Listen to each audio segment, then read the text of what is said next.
এই বাড়িটি হচ্ছে 54 পিট অ্যাভিনিউ।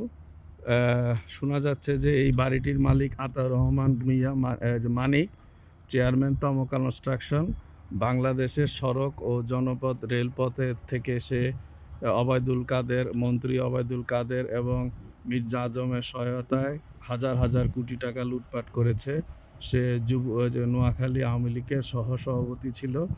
সে এই 54 পিট অ্যাভিনিউ ছাড়াও অনেকে বলছে যে তার ওই আশেপাশে যে বড় বড় বিল্ডিংগুলি এগুলিও তার, এবং এই 54 পিট অ্যাভিনিউতে সে নাকি এখন লুকিয়ে আছে। গতকালকে আমি এসেছিলাম, কিন্তু তারে দেখলাম, কিন্তু সে আবার লুকিয়ে চলে গেছে। এই 54 পিট অ্যাভিনিউতে এখন এই মানিক আছে, এবং এটা হচ্ছে তার গাড়ির প্লেট। এটা হচ্ছে তার গাড়ির প্লেট, এবং সে এখানে থাকে। তার মেয়ে তাসনাত তারিন রহমান, মুকিতুর রহমান, ওরা নামে বেনামে বহু বাড়ি করেছে কানাডাতে।